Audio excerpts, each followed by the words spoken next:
Assalamu alaikum warahmatullahi wabarakatuh. Wapendwa ndugu zangu, ni mimi ndugu yako Maalim Kitabu.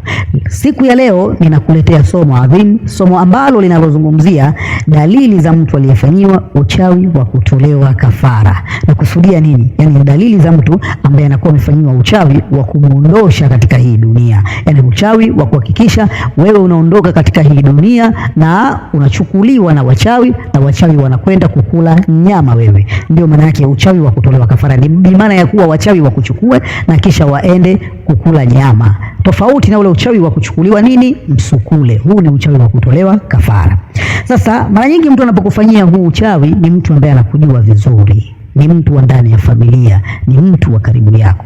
Aweza kuwa ni dada akakufanyia uchawi huu, aweza kuwa ni baba akakufanyia uchawi huu, aweza kuwa wakati mwingine mpaka mama anamfanyia mwanawe uchawi huu, wakati mwingine shangazi, mjomba, mke au mume, mwanao wa kumzaa akakufanyia uchawi huu.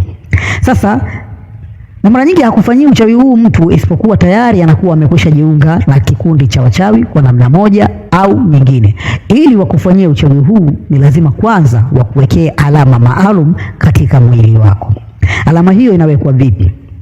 Alama hiyo huwa mtu anawekewa kwa njia nyingi tofauti, na hasa mtu anapokuwa katika usingizi wake akaja mchawi wa kibinadamu, aidha mchawi wa kijini, kisha akakuchanja chale zinazohusisha huu uchawi, kwamba hizi chale lengo lake huyo mtu tumtoe kafara siku moja, tumle nyama huko uchawini. Kwa hiyo ukawekewa chale.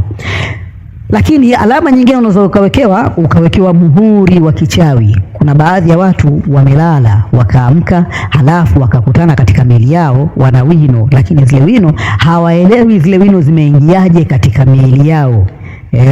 Umeona? Na wino unakuja kulingana na rangi walokusudia wachawi. Tunamwekea wino wa blue, tunamwekea wino mweusi, tunamwekea wino mwekundu, tunamwekea wino shanga wino mimi nitoa wapi? Kumbe ile ndio alama. Lakini wengine wanawekwa chata maalum ambazo haziwezi kuonekana kwa macho. Chata inakuwa shingoni, chata inakuwa mgongoni, chata inakuwa kwenye paji la uso, au herufi ambazo hazionekani kwa macho ya kawaida isipokuwa awe mchawi au mtu maalum kapewa kipawa na Mwenyezi Mungu kwa ajili ya kuliona hilo. Aidha alama maalum, mathalan giza, ukapewa giza la sura upande mmoja, aidha mwili mzima. Umeona? Basi wachawi wakikuona wenyewe wanajua tu huyu ni mtu wetu. Na bahati mbaya mara nyingi ya mambo haya kuyatambua huwa ni ngumu, hata kuelewa watu wanapoenda ugangani kwa ajili ya kupiga ramli mpindi mnaomshakuna mambo mengi yamemsonga. Mara nyingi ramli hazionyeshi vitu kama hivi, hazionyeshi kwamba mtu kafanyiwa uchawi wa sampuli gani na uchawi huu unakuwa labda uliwekwa wapi. Mara nyingi atakwambia tumeishiwa kuroga, lakini kuna vitu Mwenyezi Mungu ambavyo katumba navyo, hivyo vina uwezo wa kukutambulisha mpaka sampuli za uchawi ulizofanyiwa. Basi kwa wale ambao wamefanyiwa uchawi wa kutolewa kafara, aidha wafe kisha wakaliwe nyama uchawini, huwa kuna dalili maalum ambazo Mwenyezi Mungu huwa anawapa. Miongoni mwa dalili hizo ambazo Mwenyezi Mungu huwa anawapa, dalili ya kwanza kabisa, baada ya ule uchawi kukukubali, yani ule uchawi ule umekushika, kama ulikuwekea alama tayari, alama ile imeanza kufanya kazi katika mwili wako wa kukutambulisha, yani kile ndio kitambulisho chako popote utakapokwenda. Wachawi wakikuona watajua huyu anahitajika au wawe na aliwe nyama, yani huwezi kukimbia kama kujitibia. Kwa dalili ya kwanza ni kupata ndoto za kula mara kwa mara. Ukiota, ukilala unaota unakula. Dalili ya kwanza. Dalili ya pili ni kupata ndoto za mikusanyiko ya watu. Usipuuze. Wengi wamekuwa kiziota hizi ndoto, basi anapuuza, anaona ni kitu cha kawaida na zinakuwa zinajirejea mara kwa mara. Hii ni ukumbusho kuonyesha kuwa kwenye mwili wako kuna tatizo. Tafuta watu wanaozijua ndoto, basi wakusimulie nini tafsiri, na hasa wale wenye ujuzi wa tiba na wamesomea haya mambo. Tofauti ukienda kwa watu ovyo ovyo watakwambia vitu vya ovyo ovyo na itakuja kukuta madhara makubwa. Lakini dalili ya tatu ni ndoto za sherehe. Unaota mara kwa mara upo kwenye masherehe. Hii pia huwa ni hatari. Ni kuonyesha kuwa unapewa msisitizo, kuna kitu cha hatari kimeingia katika mwili wako na kinakuathiri siku hadi siku. Lakini dalili nyingine ni kutembewa na vitu mwilini. Na kwa nini unatembewa na vitu mwilini? Tunarejea pale. Kutembewa na vitu mwilini, vinatembea mwilini kama sisimizi, ni kwa sababu ya zile ndoto za kula. Mara nyingi wachawi huwa wanakutana kwenye mikusanyiko yao, na baada ya kukutana kwenye mikusanyiko yao wakapika vyakula. Mathalan leo wameamua wapike nyama, zile nyama zikapikwa nyama za watu, kisha au nyama za wanyama fulani ambao wao wanajua wanawatoa wapi, kisha yakawekwa madawa. Kisha kwa madawa yale ya kichawi, basi kila mmoja ataondoka na idadi ya nyama kulingana na watu wake alionao ambao ndio anawasimamia kwenye kikundi chake. Basi atachukua zile nyama atakwenda kuwalisha usiku. Kwa hiyo baada ya ile nyama wewe kula, na inawezekana sio nyama, kikapikwa chakula chochote tu afu ndani yake kiwekwa madawa yale ya kichawi, kikaletwa wewe ukalishwa. Baada ya kulishwa, kumbuka kile kina madawa ya kichawi, baada ya kula mwili ukafyonza vile virutubisho, kumbuka umefyonza na virutubisho vya kichawi, vya madawa ya kichawi, basi yakaingia kwenye damu. Baada ya hapo damu ikaanza kusambaza katika mwili, basi kumbuka imefyonza na virutubisho vya kichawi au wadudu wa kichawi, bakteria wa kichawi, ndio hao wanapotea. Damu inapotembea na wenyewe wanakuwa wanatembea na damu, basi unaanza kusikia kana kuwa ni wadudu wanatembea kwenye ngozi yako, basi ndio hao bakteria wa kichawi. Umeona ndugu yangu? Baada ya hapo mtu anaanza kuwa na matatizo ya changamoto ya tumbo kujaa gesi. Tumbo linakuwa linajaa sana gesi, lakini kukosa hamu ya kula. Hii pia ni changamoto ya watu ambao wamewekwa kwenye kitengo cha kutolewa kafara, na hii yote ni mitihani tu mtu ambayo anapewa ili kumdhoofisha taratibu. Umeona? Changamoto nyingine kupata maumivu ya tumbo, na wengine hupata changamoto za madonda ya tumbo.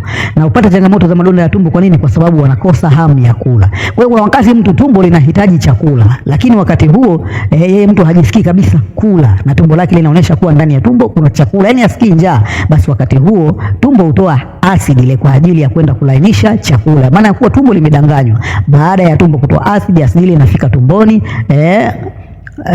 basi asidi ile inapofika tumboni, baada ya kufika tumboni, basi asidi ile inakutana hakuna kitu, kwa hiyo inaanza kutafuna tumbo, inasaga tumbo. Kwa hiyo hapo ndipo mtu anapoanza kupata madonda ya tumbo, lakini madonda hayo yamesababishwa na nini? Na changamoto za kile chakula cha kichawi ambacho amekuwa akiota na kula mara kwa mara. Lakini ukiachana na hapo, mtu huyu huanza kupata magonjwa yasiyoeleweka. Magonjwa yasiyoeleweka. Anakwenda hospitali, leo anaambiwa una ugonjwa huu, anatibia, kesho unazuka huu, anautibia, kesho unazuka huu. Wakati mwingine anakwenda anaambiwa wewe mbona huna tatizo lolote, lakini tunakwambia mimi nasikia naumwa au makali, nasikia sijielewi. Magonjwa yasiyoeleweka, mtu anaanza kuumwa. Taratibu yote hii ni kuweza kumdhoofisha, unadhoofishwa. Lakini changamoto kubwa pia, mtu huyu sasa huanza kuharibikiwa uchumi na maisha kwa ujumla. Kwa nini unaharibikiwa uchumi? Unaharibikiwa uchumi pia kwa sababu usipate pesa ya kuweza kwenda kujitibia. Wachawi wanapotengeneza jambo lao, hutengeneza kwa mikakati maalum, kama ilivyo ratiba mbalimbali za kimaisha tunavyozipanga, zinakwenda hatua kwa hatua, na wao huwa wana ratiba zao wanazipanga kwa hatua, kwamba likitoka hili litaingia hili. Kikubwa tu ni kumdhibiti huyu mtu ili akae kwenye mfumo wetu tunaotaka tuweze kufanikiwa jambo letu. Lakini ukiachana na changamoto hizo nilizosema, baadhi ya watu hupata changamoto ya kuvimba tumbo. Na huvimba tumbo kwa sababu kwanza anakuwa anasumbuliwa, wakati huo anakuwa anasumbuliwa na tumbo linajaa gesi, lakini halikadhalika madonda ya tumbo. Umeona? Lakini madonda yale ya tumbo ya kichawi, akitumia hizi dawa za madonda ya tumbo ambazo zinawasaidia wengine, yeye hazimsaidii kwa namna yoyote. Aidha kwanza atibie ule uchawi, ukishatoka kwenye mwili, akitumia hizi dawa za madonda ya tumbo ya kawaida, ndipo zitapoweza kumsaidia. Tofauti na hapo, atakuwa anatangua maji kwenye kiuno. Na huu ni mkakati ambao wameweka wachawi. Umeona? Basi baada ya hapo, changamoto nyingine anayoipata ni kupata vitisho wakati wa kulala na ndoto mbaya. Umeona? Yaani mtu yule akifumba tu macho, basi anaanza kuota ndoto mbaya. Ndipo unapoona mwingine anaota ndoto kana kuwa amefungwa kama maiti, halafu kundi kubwa la watu limemzunguka, wanaimba na kucheza, wanamrukaruka, wakati mwingine wanampiga fimbo, wakati mwingine wanamburuza, wakati mwingine anaota anaporomoka kwenye maporomoko makali sana, anapiga kelele na kufa, mara anakimbizwa na vitu vya ajabu, vitisho, wanyama wakali, ndoto za kuzikwa. Basi hii inakuwa ni changamoto. Ndio pale ukaona wengine wanakimbia familia zao ili wakapate nafuu, wengine wanakimbia majumba yao waliojenga kwa gharama kubwa, wakati mwingine ili wakapate nafuu huko mbele, wengine wanakimbia mahali ambako unaweza kupata huduma. Wakati wengine wanahamia hadi kwa waganga, wengine wanalazimishwa kufanya mpaka vitu vya ajabu. Kwa sababu nini? Apate utulivu usiku wakati wa kulala, lakini bado inashindikana. Baada ya hapo mtu anadhoofika, wakati mwingine asipofanywa tiba au asipokimbia kwenye tiba. Na tiba iliyo bora ndugu zangu ni kukimbilia Qur'ani. Hakuna msaada wowote unaweza kukimbilia isipokuwa Qur'ani. Wengine hujidanganya wakakimbilia kwa waganga, kwa sababu hawa waganga watunguli ndio hao wachawi. Mchana wanatibu, usiku wanaroga. Mchana wanatibu, usiku wanaroga. Kwa hiyo ukifika wewe akikuona na ile alama ambayo wewe umewekewa kuwa ni mmoja wa wale watu ambao wanaotakiwa kuchukuliwa kafara kule uchawini, na mwisho wa siku waliwe nyama damu zao zinywewe kule uchawini, anakuongezea jambo lingine. Badala ya lile ulilokuwa nalo linaongezeka lingine. Umeona? Kwa hiyo unakuwa na matatizo mawili. Ukienda kwa mwingine anaongeza lingine, na wakati mwingine wengine wanafanywa kabisa vitega uchumi.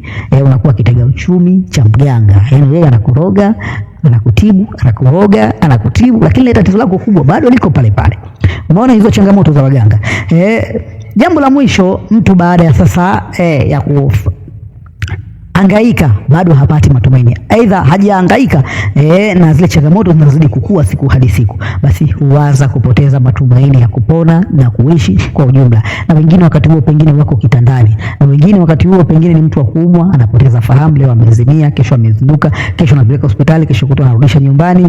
Hivyo matokeo yake mtu anakufa kifo cha ajabu. Na wengine wanakufa vifo, amelala usiku, asubuhi anamka maiti, lakini alikuwa na changamoto hizi zinamkabili na pengine amezihangaikia, lakini bado suluhisho halijapatikana. Sasa ikiwa wewe ni mmoja wa wale ambao wanakumbana na changamoto kama hizi, nini suluhisho lake? Nini suluhisho lake? Wewe kama ni mmoja wa wale ambao wanapitia changamoto kama hizi za kuweza wamefanywa uchawi wa kutolewa kafara, suluhisho lake lipo ndani ya Qur'ani, na wala sio kazi kubwa sana.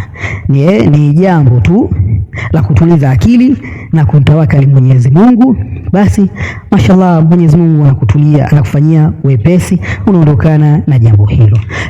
Nini ufanye kama unakabiliwa na changamoto kama hiyo? Leo ndugu yako Maalim Kitabu nakupa bure ili kuweza kutatua. Kama una mgonjwa wako, una ndugu yako, una rafiki yako, mtatulie changamoto hii. Kwanza kabisa nenda kwenye Qur'ani, kwenye sura inayoitwa Al-An'am, aya ya 162 hadi 163. Ukishafika hapo, chukua aya hizi, andaa maji lita 20, weka mbele yako, swala ya sunna raka 2, haja kumwomba Mwenyezi Mungu kulingana na yale ambayo yanakusumbua akufanyie wepesi. Unaudhu. Baada ya hapo, weka maji mbele yako, yatilie nia, muombe Mwenyezi Mungu, yatilie nia, na nia yako yainamie ile maji, tia nia. Ukishamaliza kutia nia, hewa inatoka mdomoni inaingia kwenye ile maji, yapulize. Baada ya hapo, unachotakiwa kukifanya, soma aya hizi 2. Aya inayosema a'udhu billahi minash shaitani rajim, qul inna salati wa nusuki wa mahyaya wa mamati lillahi rabbil alamin la sharika lahu wa bidhalika umirtu wa ana awwalul muslimina. Soma aya hizo kwa idadi ya mara 100, ikibidi na machozi ya kutoke. Lakini soma ukiweza kwa idadi mara 313, na ukiweza piga hadi 1000 aya hizi.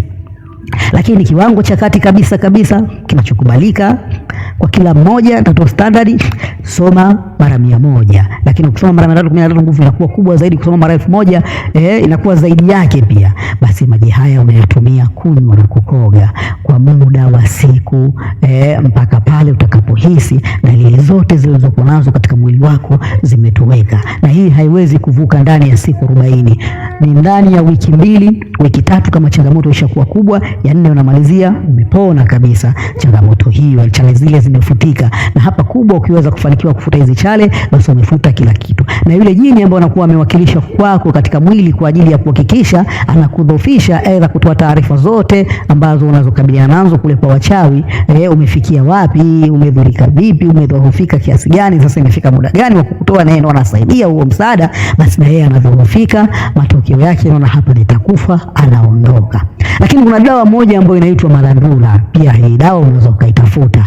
Kama uwezi ukaitafuta, unaweza ukaniona. Hii dawa pia unaweza ukaitumia kwa kukoga, ukawa unatumia kwa kukoga. Na yenyewe unakuwa umesomea hizi aya ndani ya hiyo dawa. Au yale maji uliosomea unapotaka kuyaoga, kuoga, unachukua ile dawa unatia, kisha unaoga. Koga asubuhi na jioni na maji kunywa asubuhi kabla hujala chochote, kaa masaa 2 bila kula, kisha ndipo unapoweza ukala, na jioni pia ukafanya hivyo hivyo.